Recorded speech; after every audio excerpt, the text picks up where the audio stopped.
Clear. Just a moment, we'll send you live. Okay. Sean, what did you suggest for?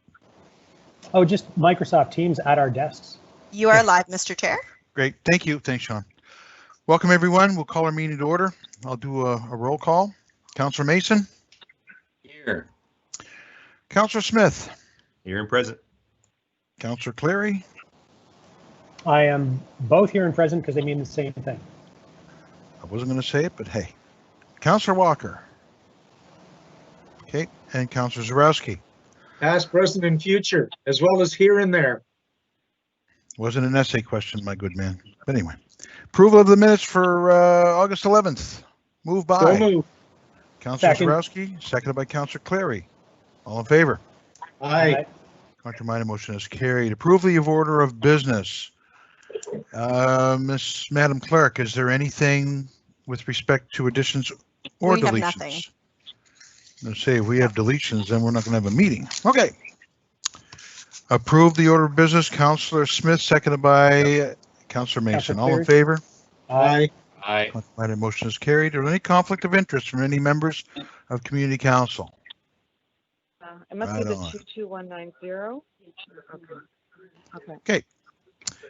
Hearings, public hearing at 5.1. 5.1.1, case 22190, development agreement for 11 Osprey Drive, Shed Bay. Jacqueline, you ready to go? Let me know if you can hear me, Mr. Chair. Absolutely, perfect. All right. Thank you, Mr. Chair and members of Halifax West Community Council. My name is Jacqueline Bellel. I'm the HRM planner presenting this application this evening. Slide 2, please. Slide 2, please.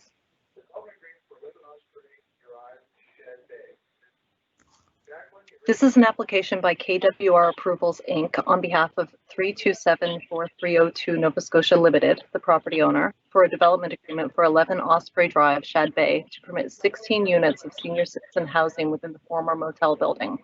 Slide Okay, 3. Jacqueline, can you hang tight one sec? I'm sorry to interrupt, but someone sounds as if they have a radio on in the background, whether they're driving or they have something in the living room. Could they please The mute? phone participant. Is it *6 to mute? Yep, They we're can good. mute their own phone too. You- Someone muted them. All right. Okay, thank you. Okay, sorry, Jacqueline, go ahead. So we're on slide 3, please.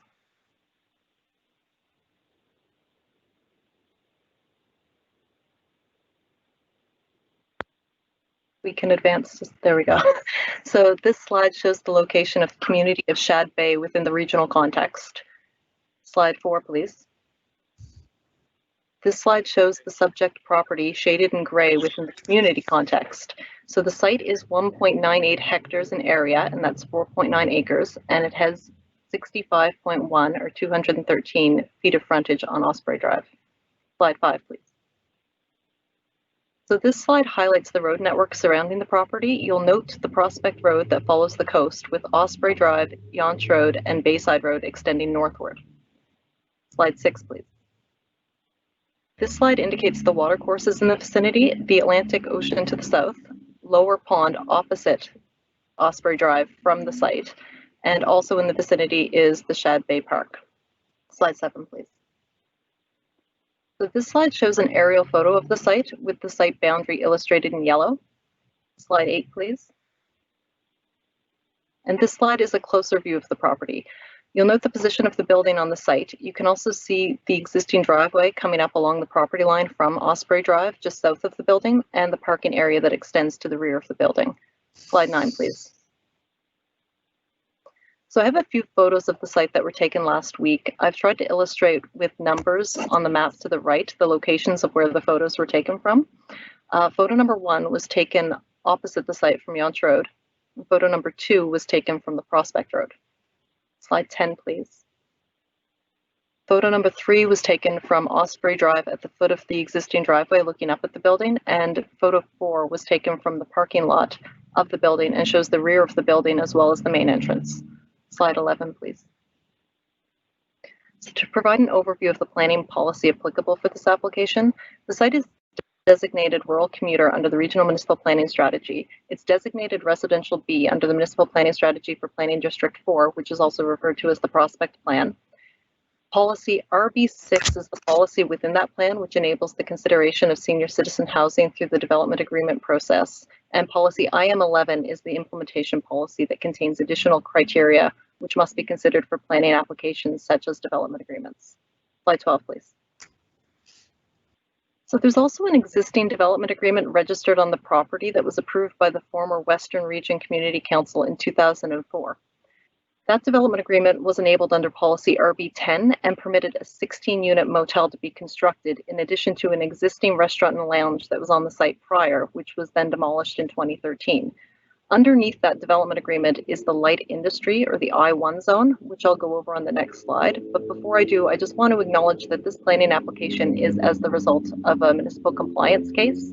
The existing development agreement is for a motel, and that motel use ceased sometime around 2015, and the current use of the building for residential purposes is not permitted.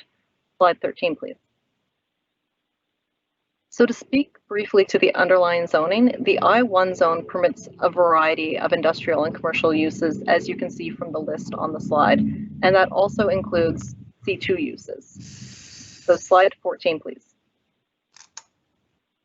So this slide shows the uses permitted in the C2 zone. You'll note that the only residential use permitted are dwellings containing up to 2 dwelling units. And I mentioned the underlying zoning because in the absence of a development agreement, these would be the as of right uses permitted on the property. Slide 15, please. So I want to take a moment just to go over the definition of senior citizen housing. The land use bylaw defines senior citizen housing as housing designed for occupation by senior citizens. This definition was developed in 1995, and the land use bylaw does not provide requirements in terms of residential density or maximum number of units. That's left to the development agreement process to determine. And it should be noted that HRM has no ability to regulate tenancy based on age. However, the development agreement can regulate certain design elements. Slide 16, please. So delving into the plan policy, as I mentioned previously, policy RB6 enables the consideration of senior citizen housing within the residential B designation. The MPS states that senior citizen housing is valued and encouraged, and they provide opportunity for residences to remain within their community. Although due to locational and environmental concerns, they shall be considered through the development agreement process. So some of the factors council is to consider when contemplating approval of senior citizen housing developments includes the scale and architecture of the building, separation distances from low density residential developments and landscaping measures, adequate open space and parking areas that meet the needs of residents, traffic, general maintenance, site servicing. Slide 17, please. So additionally, policy IM11 contains factors that must be considered for all planning applications. Contained within the staff report dated February 25th, 2020, staff have performed a review of the application against both policies RB6 and IM11 and found the proposal to be reasonably consistent with the policy. Slide 18, please. So slide 18 shows the site plan provided by the applicant. The site plan essentially shows the built form that is existing on the property right now, with the addition of some features that are required under the proposed development agreement, namely a barrier-free entrance to the building and a formalized shared outdoor amenity area. Slide 19, please. So this slide contains an overview of some key aspects of the proposed development agreement. The development agreement permits up to 16 studio units within the building, and studio units means a single kind of multi-purpose room as well as a bathroom. One unit must be renovated to be barrier-free and accessible, and one entrance must be barrier-free. And I understand that renovation has already been complete. So as illustrated on the site plan I showed previously, there is the provision for a formalized outdoor amenity space for residents, and this space could take the form of a deck, gazebo, greenhouse, playground, or similar space, but must be a minimum of 25 meters squared and contain fixed seating. So the site is serviced with well and septic, and this infrastructure must meet the requirements of the Department of Environment.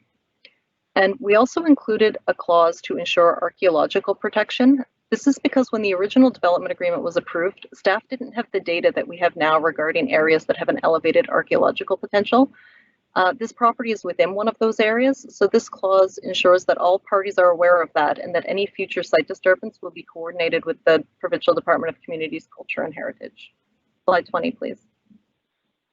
I'll also note that the proposed development agreement contains no non-substantive amendments. Slide 21, please. So public consultation for this application took the form of a mail-out notification and information sharing through a standard application webpage, halifax.ca. 53 notification postcards were mailed to properties within the notification area, as illustrated on the map to the right of the slide within the dotted line. Slide 22, please. In terms of feedback received, only one phone call was received. The concerns expressed in that call related to evening traffic volumes, vehicle noise and lights, and nighttime noise. And as of last week, the webpage for this application on halifax.ca has had 217 unique page views, and the length of time per view averaged 3 minutes and 5 seconds. Slide 23, please. So as notice of motion was given for this application on July 8th, it is staff's recommendation that Halifax and West Community Council approve the proposed development agreement as set out in Attachment A of the staff report dated February 25th, 2020, approve the discharge of the existing development agreement as set out in Attachment B of the staff report, and require the proposed development agreement and the discharge agreement be signed by the property owner within 120 days. Slide 24, please. So this concludes staff's presentation. Thank you. Thank you, Jacqueline. Are there any questions from members of Community Council? Mr. Chair, Councillor Cleary Yes. has a question. Sure, go ahead, Yeah. Sean. Thank you. Just a quick question as well. So on, like was the second last slide there, you had a number of conditions there in the agreement. One was related to accessible housing units, and you said of the 16, 1 unit would be accessible. And I want some background on that number, how it was arrived at, given that 30% of Nova Scotians self-identify as having some form of disability, and as the demographic is changing over the next decade and more older people will be part of our population, one would assume that statistic would increase dramatically over the coming decade. Would there not be a need for more accessible units? So can you tell me how that 1 unit was arrived at? Is that in the building code? Is that standard for something we do? So through the chair to the councillor, that was a number that was agreed upon based, I believe, upon the fact that it's an existing building, and this is a sort of an adaptive reuse of that building, and the cost for such a renovation.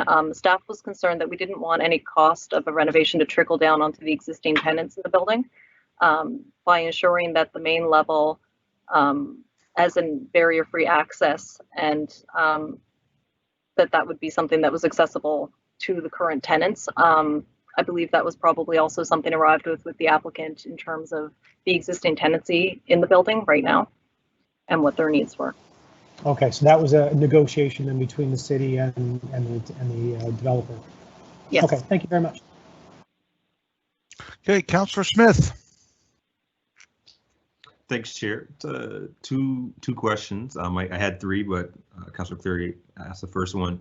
My other one is related to, could the applicant apply for this not with senior housing, so it could be residential, it could be multi-use building, or the applicant came in just for the seniors housing? I don't know if you understood what I'm trying to say. I'll try to respond to that, Councillor Smith. So within this plan area, Planning District 4, there's no ability to have multiple unit dwellings unless they are for senior citizen housing. And these policies were created back in 1995, when I believe perhaps the understanding of what the city could regulate might be different than our understanding today, whereas we don't have the ability to regulate tenancy. Right. So this is this is the only mechanism to get this form of development within this plan area, unless, through some sort of other planning process where, all these plans, and through plan and bylaw simplification, our hope is that eventually the rural areas will see some changes with respect to, built form. Right. So that was kind of my next part of this question, was understanding that the land use doesn't allow for anything other than the senior. So I'll ask the applicant, and maybe they can prep for it, now, because we know it was a so can we say non-conforming? Is that the proper term that we would use? Because it was brought up because of a bylaw issue. Yes, there is currently a land use bylaw compliance issue. This building was converted to not a motel use, but to a dwelling without any municipal permits. Right. So my question, you can't answer this, but my question would be, what does this mean, that there would have to be residents kicked out because or asked to leave or evicted because they're not seniors, depending on our classification of what seniors are? I'll ask the applicant that.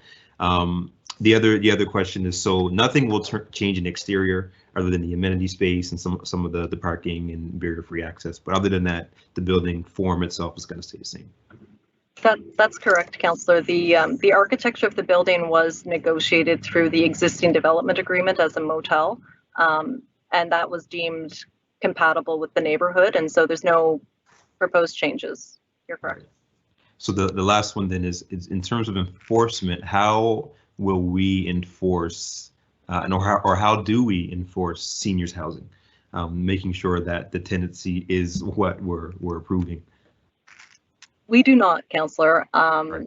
If the tenancy in the building, our main objective is to make sure that buildings are designed that people can age in place, and theoretically the market will determine who wants to live in a building that's designed for seniors. But there is no enforcement that's available to us. Right. All right. That's what I thought. Thank you. Thank you, Councillor Smith. Any other members of Community Council have any questions? Okay, we will ask for we'll open the public hearing. Is the applicant available for presentation? I guess yes. Can the producer unmute them? Because I think they're on the phone, correct? Oh, okay. So the applicant needs to unmute themselves. Just press *6. Yep.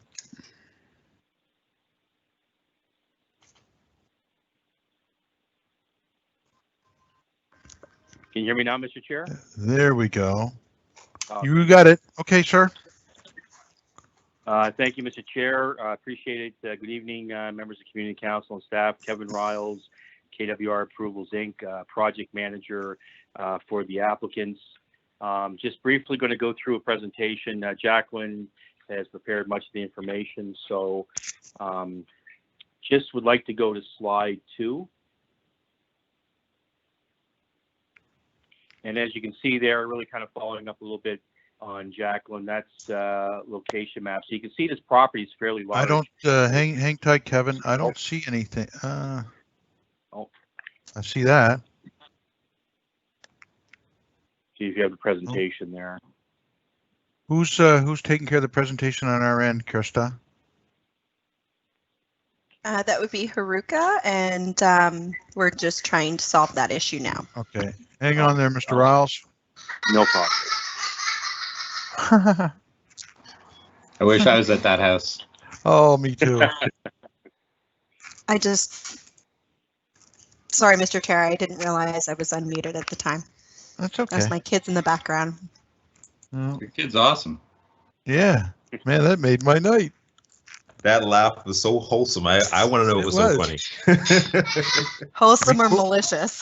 Record that, and just put it on a loop.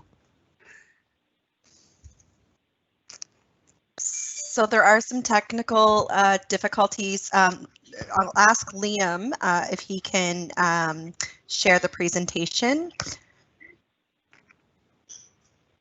So if you could just stand by, I apologize.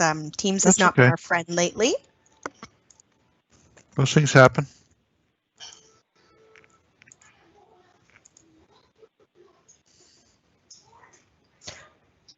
Oh.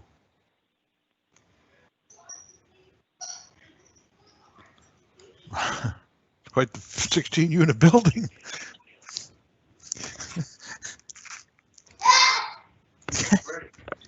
Okay, we've got you live right now, Mr. Chair. Well, I know. Until we can get the presentation working. Great. Okay, let's try this again. You with us, Kevin? Yeah, thank you. Okay. Let's go forward and see if it works.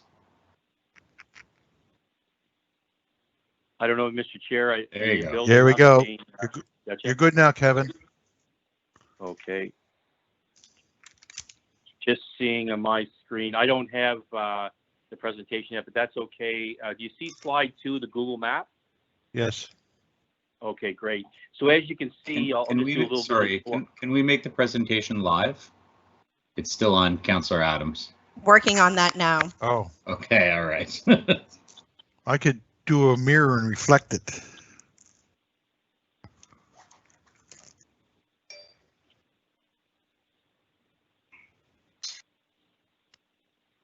There seems to be some technical difficulties with trying to send the content live. We are Would it working help on if I that. turn my camera off? I would not do that at the moment. Just Oh, maybe I will. bear with us. Krista, Okay. I can see it. So there's a difference between sharing the information and sending it live. We are live now with the presentation, and we are on the location of map. It says location map of 11 off Spray Lane. Everybody on Community Council see this? Yes, Kevin, you are good to resume. Good. Great. Thank you. I can't see it, but that's okay. I'll just go through and then hit next slide. So the location map, as everyone sees, is just a couple of angles from Google Earth. You can see this property. It's fairly large. It's 4.9 acres and generally surrounded by forest. So fairly nicely tucked away. The next slide. Does Community Council see some of the photographs of the building? Yes. Okay, so as noted by Councillor Smith, there's been very little change to the building from the original hotel days. Jacqueline pointed out earlier, it was originally the development agreement in 2004. It was a hotel up to about 2015. Then the clients purchased it and assumed that you could just basically go from a 16-unit hotel to a 16-unit apartment, which led us to basically having to come back to council. Next slide, please. Do you see the views of Shad Bay? Yes. Yeah, so really very stunning views. So there's a little kind of a lawn barbecue out there for the residents and tenants that can look down. As mentioned earlier, you can see the step. There's a barrier-free ramp that was put in for physically challenged. There's a bike ramp also, and there's a few other amenities that's discussed. Next photograph slide, please. Just another view. Next slide.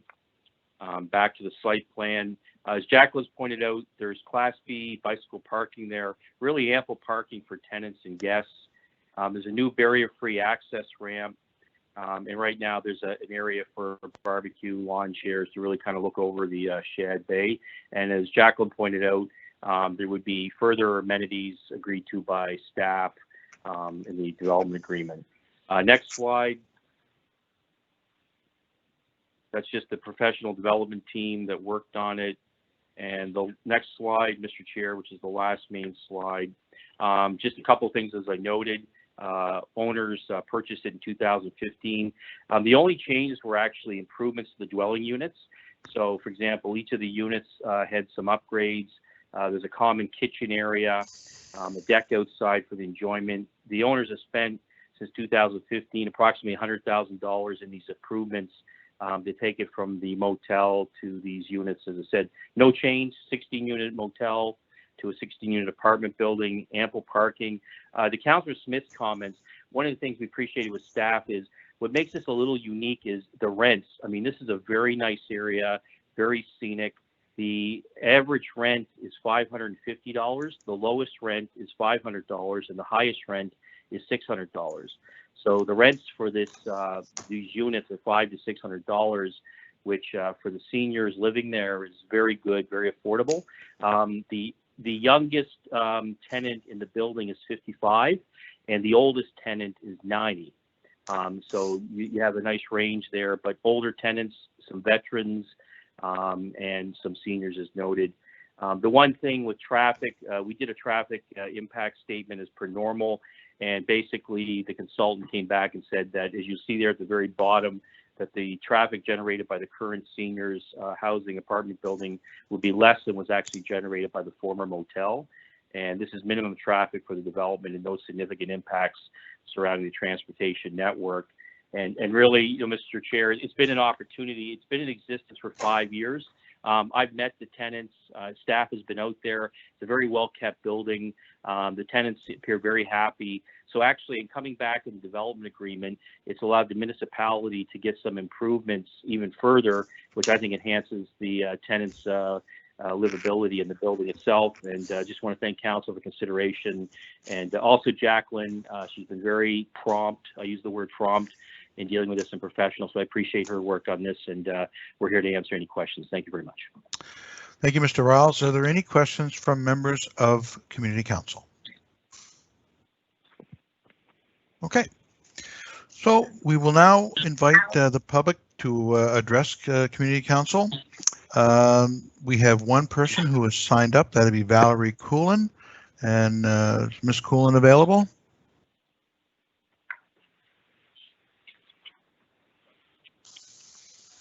Valerie, you would press *6 to unmute your phone. And I do see the registered speaker on Good. the And I'll call. just go over quickly there, Ms. Coolin. We would ask that you just give your name and your community for the record. You have 5 minutes in which to speak. You can, if you have a number of questions, you can ask those, and whether it's the consultant or our staff person will answer those at the end of your presentation. And if you do have questions, just put them through the chair. And just relax with this, and you're on.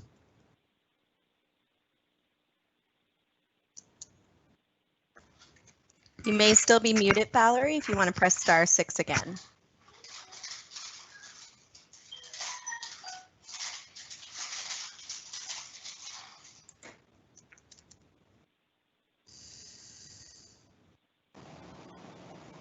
Is it *6 or *86? *6. Valerie, can you hear me? If you can, just press *6 to unmute your phone.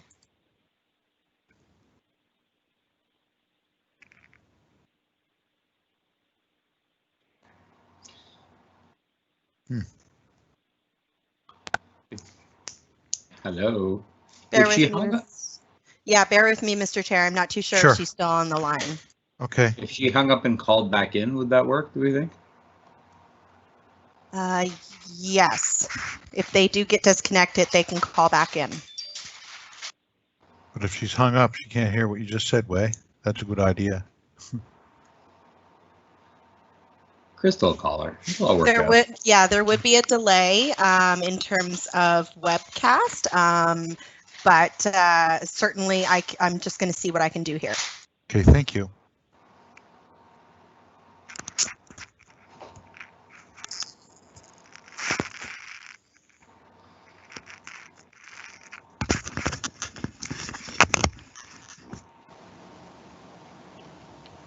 This is why it takes so long to fix stuff on the International Space Station. Mm.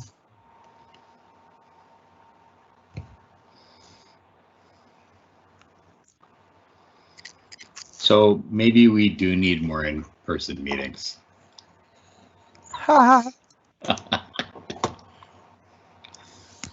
Seriously though, I think like having community council where we can have every second seat empty between us, that's easy. I don't even know if we need. That would Hello. work. Yes. Hello. Hello. Ms. Coolin? Hi. Yes, I Hi. did get disconnected. Okay, those things happen. Did you hear the, I'll just go over quickly. All we need you to do is just introduce yourself, your name and your community. If you have questions, Okay. you can make your presentation. And if you have any questions, either of the consultant or our staff, put them through me as the chair. And you have 5 minutes. So just Okay. relax and away you go. Ah, all right, thank you. Hey, leave me a Um, message. After leaving a message, you can. Okay, that's good. Mr. Chair, that was me Yeah. trying to call Valerie in the Okay, meeting that's okay. when she was joining.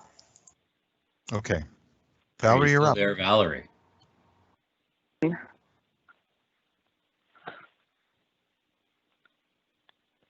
You with us, Valerie? Can you hear me? Yes. Okay. So in the pictures that were shown showing the beautiful river system. Can you hear me? Yes, you're good. Okay. I just want you to acknowledge that it is a very beautiful spot, and it is a very unique area with numerous wildlife and fish and otters and various birds. But I want to bring to attention, there was an incident back in July, and that was the first one for this year, and there has been other incidents where there were a group of young adults who were partying on the water in front of the motel, and they threw approximately 2 to 3 dozen empty alcoholic beer containers. They had no respect for the homeowners or for the environment or for the area. And they proceeded to, when I addressed it and asked them to stop and told them that we have no problem with people enjoying themselves, they then informed me that they were from Spryfield, and they were related to the homeowner, which they addressed as Mr. Melvin, and that if I knew what was good for me, I would keep my mouth shut and leave them be. Okay. And besides myself and 2 other homeowners, we picked up about between 2 and 3 dozen empty alcoholic beverages. And it's not very nice to be threatened in your own, where you live, by people who were using the property to enjoy the amenities. Okay. So with an apartment complex, is there not a superintendent who is responsible for, you know, their tenants and anyone who is using the property, because they did use the property? Generally there is, but I'll let the consultant answer that. Okay. Okay. So I'm assuming you're not a resident of this complex? No, I'm not. Oh, okay. Okay, that's fine.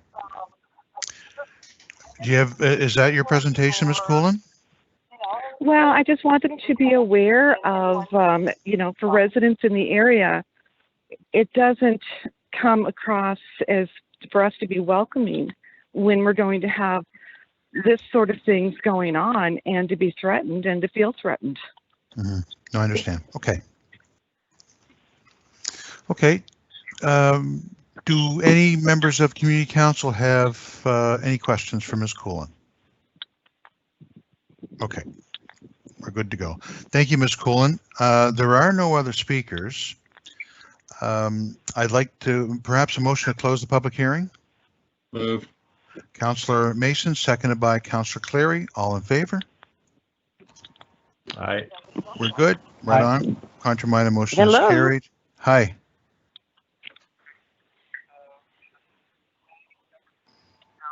Okay. I'm not sure who that is, Mr. Chair, or how they got the No, but- number. That's not me. No, I know that, Valerie. You can Okay. you can mute your phone again. Yeah, I kept getting cut off, and there was crazy things going on with it, but okay, thank you. Okay. Thank you, Ms. Coolin. Okay. Mr. Rouse, do you want to follow up with any of the points that were raised? Can you hear me okay, Mr. Chair? Yes. Thank you. There is a superintendent in the building. You know, my focus is on the land development and all of that. The operation, all I can say is I can pass that on to the owners. That, you know, anything like that is unfortunate, but I know there's a superintendent, and you know, anything like that, we want to have good neighbors, so I'll pass that along and see what we can do in that regard. I wasn't aware of that situation. Okay. Okay. Anything else? Anything else for Mr. Rouse? Okay. So we'll have put a motion on the floor if we could. Mr. Chair, Councillor Clare, I'd be happy to do that for you. Thank you, Councillor Clary.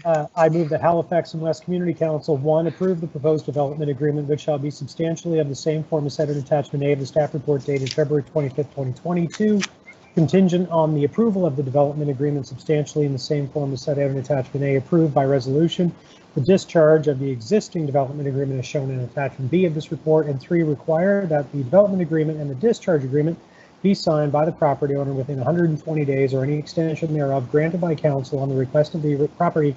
Original signed case 22190 development agreement 11 Osprey Drive, Shad Bay Community Council Report 2, July 8, 2020. Owner from the date of the final approval by council and any other bodies as necessary, including applicable appeal periods, whichever is later. Otherwise, this approval will be void and obligations arising hereunder shall be at an end. All right. Thank you, Councillor Clary. Is there a seconder? Second. Seconded by Councillor Mason. Any additional discussion? Well, since I put the motion on the floor, Mr. Chair, I'll just briefly say that in terms of the land use, I don't see any real difference in terms of intensity of use between a 16-unit hotel or motel and a 16-unit seniors complex. I appreciate, understand and appreciate the concerns of the person who spoke at our public hearing this evening. They're not land use issues, and those I think would be easily dealt with in terms of a call to police non-emergency or 311 to address those kind of issues. But in terms of the land use, I'm fine with this, and I'll certainly be supporting the application. Okay. Any other discussion? Okay. I'm just going to make one comment if I could, if that's okay with the members. And it's, again, that incident is quite unfortunate. It's just not a reflection of the land use. But a question for Jacqueline: if this is not approved, would those 16, the individuals in those units, would they be evicted? Would they have to leave the premises? If the development agreement, through Mr. Chair, if the development agreement is not approved, then we're left with the existing development agreement that's on the property that only permits a motel and a restaurant and lounge. The existing development agreement does not even permit the underlying zoning. So even 2 units would be out of the question without discharging the existing development agreement. So that would be, an eviction would be one way to solve the land use compliance issue. Okay. But if this is approved, then those 16, they can carry on. Is that right? Yes, this would, once the agreement is registered, there would be some renovations that would have to be done to fulfill the obligations of the development agreement. But yes, it would allow the tenants to remain. Okay, thank you. Any other discussion? Okay, calling for the question. All in favor? Do we have to do a roll or? Oh, yeah, let's do that. Okay, Councillor Mason. I'm going to read lips for the motion. Councillor Smith. For the motion. For. Yes. Thank For the you. motion. Councillor Smith for. Councillor Clary. 4. Councillor Zarowski. 5, 4. And I support this as well. Thank you, members of the Community Council. For the record, that is supported unanimously. Is there any correspondence, Madam Clerk? Yes, Mr. Chair, we have received correspondence for item 511, the public hearing we just heard, and this correspondence was distributed to Community Council members. Okay, thank you. Any petitions? No reports. Councillor Smith's favorite part. Who's going to move adjournment? Adjourn, I'll move. Okay. Councillor Smith, thank you, everybody. Thank you, Jacqueline. Well done. It was a great presentation. And thanks, Krista, for keeping us on track. Good night, everybody. Good night. Thank you, Mr. Chair. We've just ended the live event.